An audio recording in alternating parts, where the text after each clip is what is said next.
How do you follow up arguably the greatest and most complex hit song of all time? Well, with one of the simplest, purest, perfect pop songs that you've ever recorded. That's how. The first hit single to be written by bassist John Deacon. Ladies and gentlemen, and all our friends around the world, you're my best friend.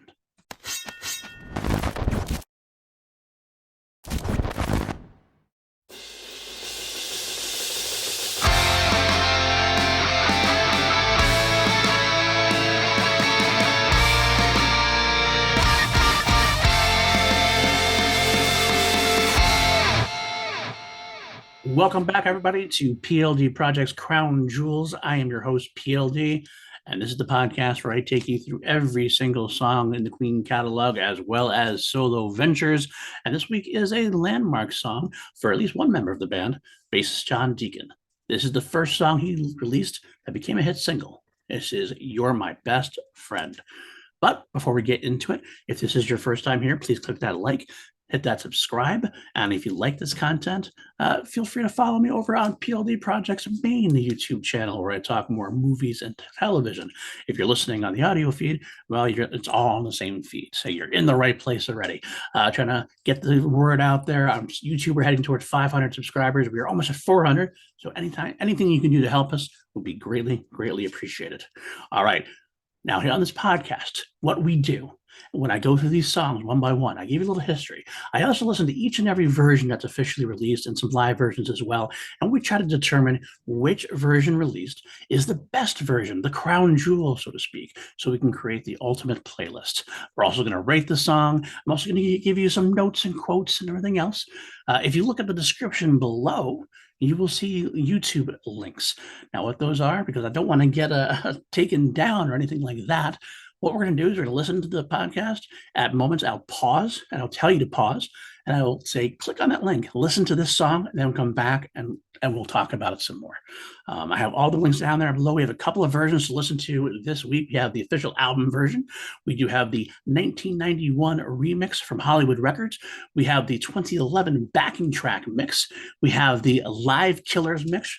And we have an unreleased live version that I wanted to throw out there from Queen and Adam Lambert from Hammersmith in 2012. But without further ado, this is going to be that first time we stop. We're going to pause it, click on the album version, listen to that, and then come back and we'll talk about it. You make me live. All right, there it is. You're My Best Friend. Let's get into it. Again, written by John Deacon. It features Freddie on lead and backing vocals and hand claps, Brian on guitars, backing vocals, and hand claps, Roger Taylor on drums, backing vocals, and hand claps, John Deacon on bass guitar, hand claps, and the electric piano, which is kind of an interesting aside. Basically, John wanted Freddie to play the electric piano as part of the song, and Freddie hated it.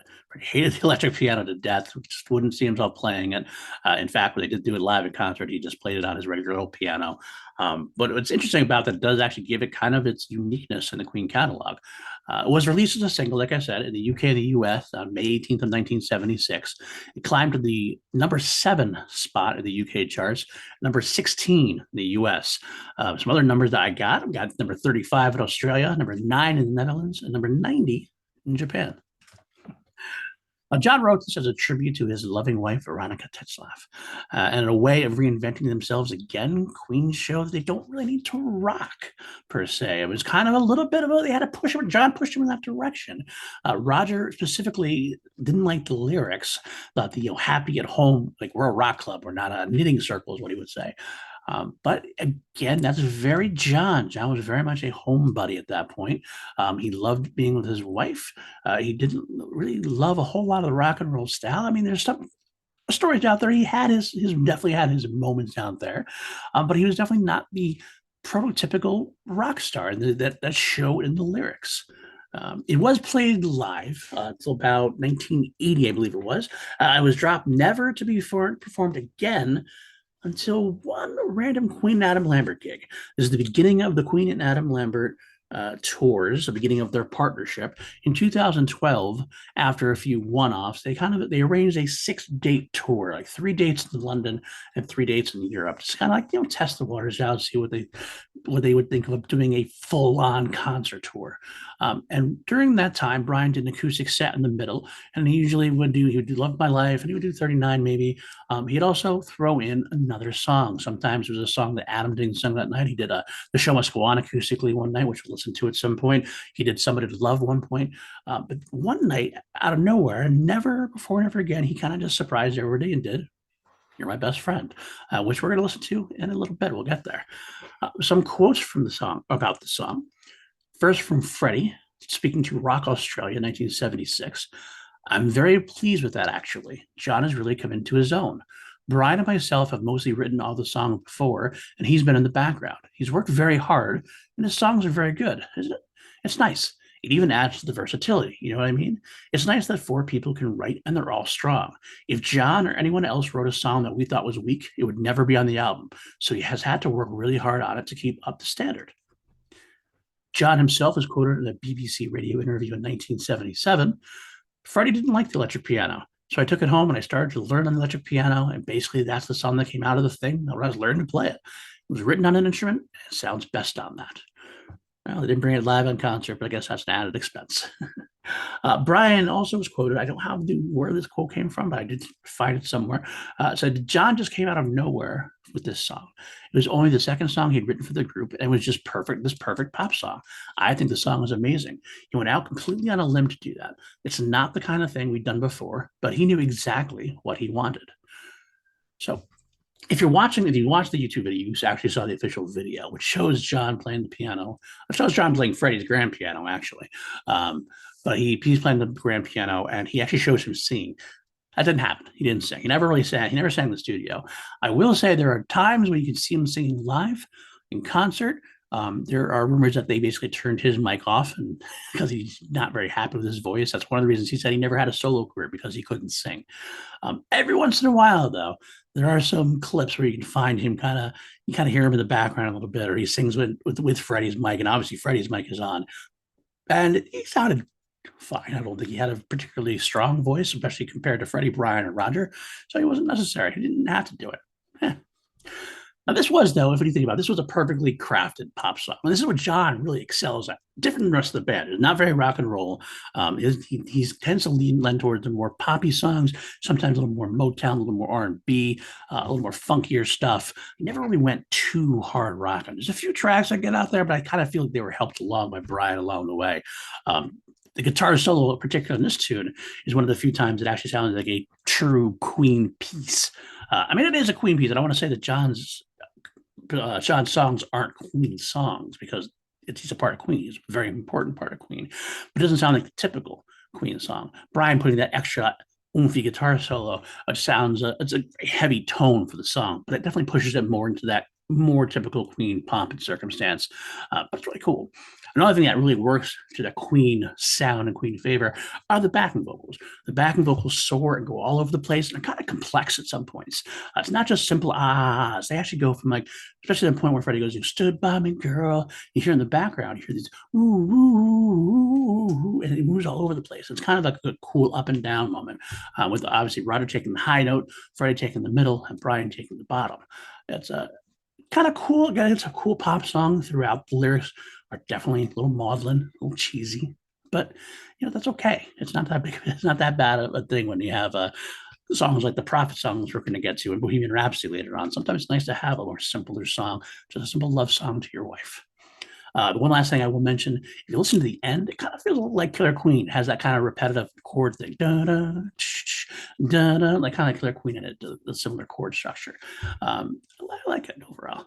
All right, well, what do you think about that? Do you like that song? Do you like what we're hearing? You want to go on for more? Because we're going to go on to more. First one we're going to go listen to, the 1991 Hollywood Records remix that was released when Hollywood Records signed the band. They released all the albums again, with a couple of bonus tracks on each. A lot of them were remixes instead of diving into the vaults for whatever reason. And a guy by the name of Matt Wallace, known as a producer from Maroon 5 and also Faith No More, he remixed this "You're My Best Friend" for this release. So let's listen to that, and we'll come back for more.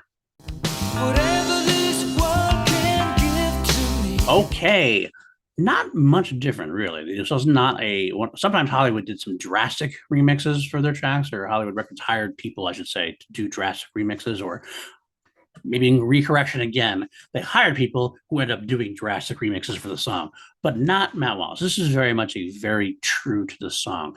There are some differences, but it's mostly in the levels and in how the song sounds rather than changing the structure at all. There's no dance version to it. There's no parts taken out or rearranged or anything like that. It's the same song structure all the way throughout. Oh, the differences are it feels a little less muddy at times, which is, I think the band, it felt like it was they chose it to be a little muddy to go along with that electric Wurlitzer sound that kind of gives out that fuzzy, I mean, not muddy, fuzzy is a better way to put it. A fuzzy song throughout kind of overtakes it. It seems like Matt decided to clean it up a little bit. There's times where the drums seem a little bit crisper. I know there's definitely times where Freddie's voice comes a little bit more clearer and a little more above the fray, so to speak, especially right about like around the minute and a half mark, right before the guitar solo comes in. You got to hear what's Freddie saying a little bit more clearly. It's really six out one dozen the other. It's a good remix. It's a fine remix. It doesn't do anything to drastically make the song any better or worse.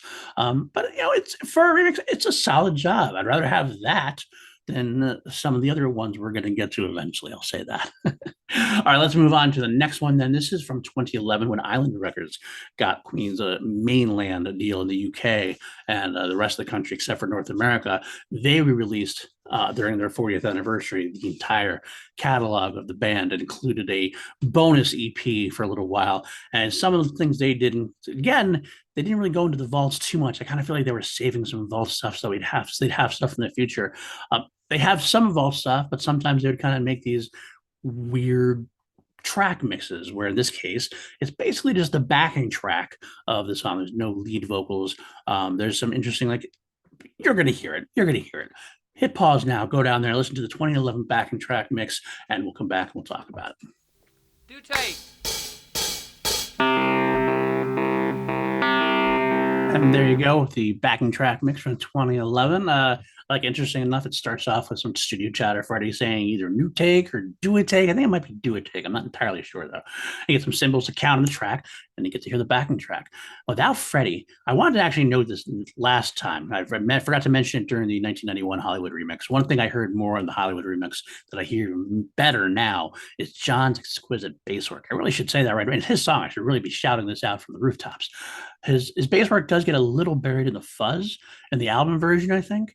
It was made a little bit clearer in the 1991 remix, but without Freddie's lead vocal, it really is crystal clear throughout. And it moves all over the place. It takes you on a journey in and of itself. John is a wonderful bassist. He never sticks to just the bottom note of the progression. He's always moving around. He's always got one of the wandering bass lines, and it really adds such great texture to the band and to the sound. And it's not always heard clearly until you sit down with headphones on and you hear it. Once you do hear it, you can't unhear it after that. It's great. It's great hearing the direction of the different tracks without Freddie's lead vocal. Again, I don't want to ever not have Freddie singing, but at the same time, it's just nice to hear the work that was put into this track that sometimes does get buried under the wonderfulness of Freddie's vocal. Specifically, the backing vocals, you get to hear those directions I was talking about a lot more crystal clear because Freddie's not covering them up at all. You just get to hear exactly how they're meant to be heard, going up and down throughout, taking on a journey like John's bass work. It's a different journey. You do get to hear a little bit of extra guitar work at one point. And it's funny, at this point, I heard something that I haven't really heard before, I haven't really listened to or noticed at least, some more percussive moment that sounded like bells a little bit. And I don't know if it was from the electric piano itself, from the high notes in electric piano. I don't know if it was from Brian's guitar. But right before the guitar solo, you can hear it coming crystal clear. Again, great texture to it. And then the track ends with some extra chatter between Roger and Brian about taking a new track and wiping the track. And that's just kind of fun to be in the studio with them, really. But yeah, that's what I got out of this version. I don't know if you got something more. Let me know in the comments, or let me know what you think. If you want to start a conversation with me, find me on Twitter. I'm always happy to talk about this stuff. But those are the officially released studio versions. Not much difference between them in terms of things. It's not like a totally different demo or a totally different take. This is all basically from the same track. The live versions are definitely different. And the first one we're going to listen to is from Queen's first official live album, Live Killers. Click on that link and come back for more. Ooh, you make me live now, honey. Ooh, you make me live. And that was the Live Killers version. If you go to queenlive.ca, they have it's a great website dedicated to the live era of Queen, the Freddie version of Queen, rather. Doesn't go into Queen Paul Rodgers or Adam Lambert, but it does everything that was Freddie related Queen wise. And they did a great analysis on Live Killers on there, trying to tell which versions, which concerts that the Live Killers was taken from, because it was taken from a tour, from the Live Killers tour, and in some cases actually with multiple concerts that were like kind of spliced together Frankenstein wise. I don't know why they did it that way instead of releasing just full songs. I mean, that's one of the reasons Roger hated us so much. I don't know. But specifically, You're My Best Friend, it seems like it was all from Lion from February 17th of 1979. And they get this analysis by analyzing the bootlegs that they've heard and comparing the vocal takes and things of that nature. So that's where we got that. This is from Lion, February 17th, 1979. Now, the biggest difference between the live version and the studio version, of course, is Freddie on the grand piano, which makes it sound more like a straightforward rock song, pop rock song. The tempo is definitely a little bit faster. It feels like a little more edgy. Like, I kind of feel like the band doesn't want to slow down the concert too much. So they kind of drive it forward just a little bit. I do feel like the bass sounds more clearer, more prominent. Maybe prominent's a better word, because the Live Killers mix is notably famous for being muddy, a little muddier. That's why Roger hated the album, for example, because the mix was a little muddy to them. So this bass I can hear a lot more. So it feels like it's more prominent sounding, at least.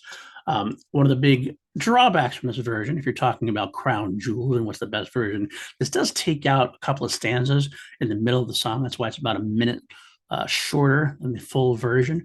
You know, I don't like that. I don't want to take out anything. I want the full song for the Crown Jewels, right? I want a shortened version. And if it is a shortened version, it better be a kick-ass reason why I'm taking it.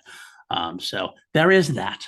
But that's the Live Killers version. Let's now move on to our last track to listen to, Queen and Adam Lambert, live at Hammersmith in 2012.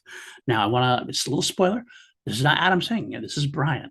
Basically, it's Brian during his acoustic session. It's Brian May, an acoustic guitar, and the crowd at Hammersmith.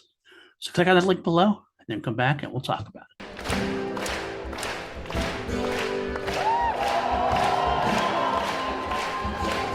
And there it is. It's a little interesting little ditty. Of course, that's spoiler alert. It's going to be my least on the Crown Jewels version, but if you're looking for just an interesting version, it's an interesting version.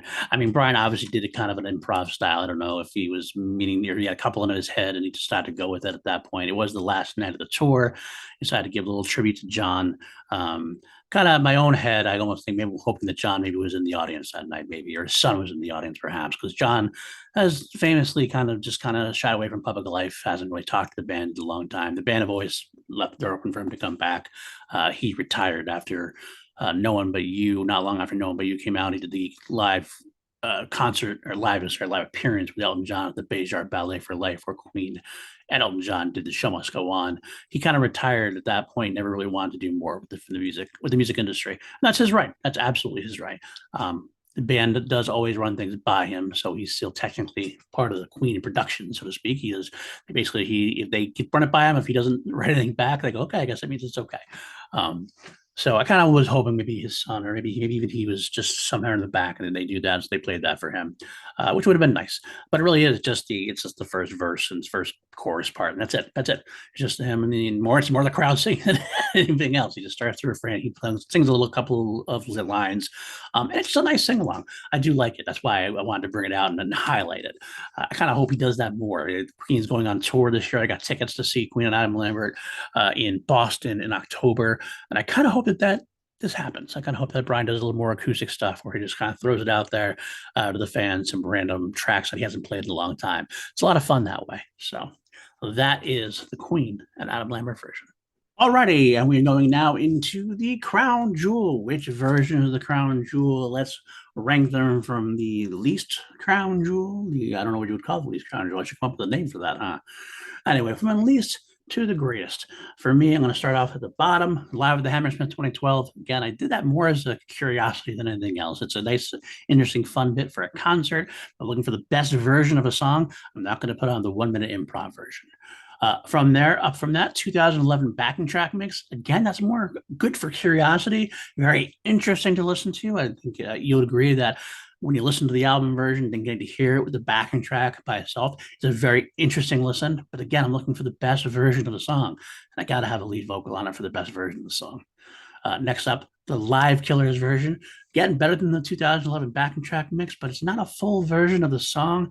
And it's much more of a straightforward rock song, which is fine. But for this song, I kind of like the uniqueness of the electric piano.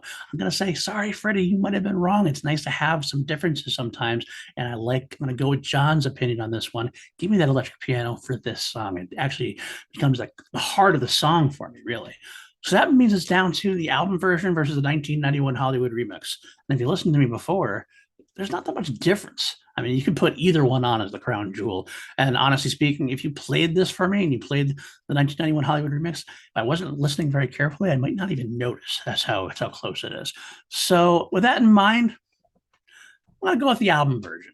It's definitely much more what the band intended. It's got the fuzzier sound, which I kind of like. It's definitely unique to the Queen sound, which is very usually bombastic and orchestral.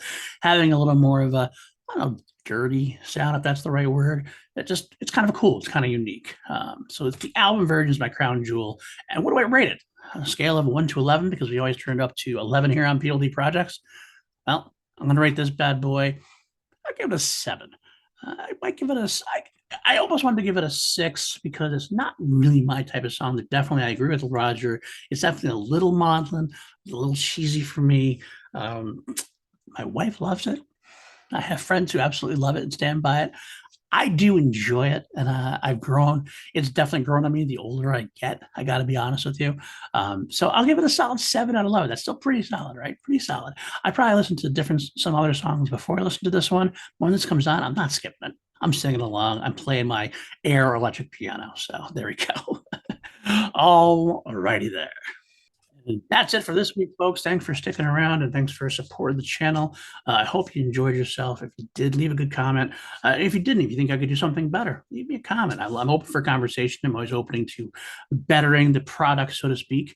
Next week, we go on to a Brian written and sung track, a great folktale, sci-fi folktale called 39.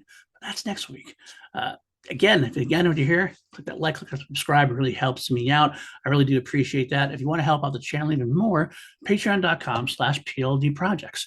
I have a great crew there. I want to shout out a few of them specifically: Austin Cadell, Jeremiah Morris, Maddie Kearns, Brian Buckingham, Jeff Alterman, John Listrina. I could not do this without you. You really helped me keep the lights on. I really appreciate you for it because I love doing this for you guys. And I'm really grateful for your support. We have a great crew over there, great Facebook chat going on. I just did a PLD Projects Patreon podcast, specifically exclusive to the patrons, where I kind of bullshitted about a lot of different things I've been watching recently. That was kind of fun. It was a lot of fun too.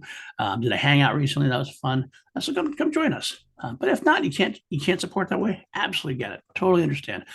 Just you listening is good enough for me. So come back next week. I'll be here waiting for you. Until then, keep yourself alive, folks. God save the Queen.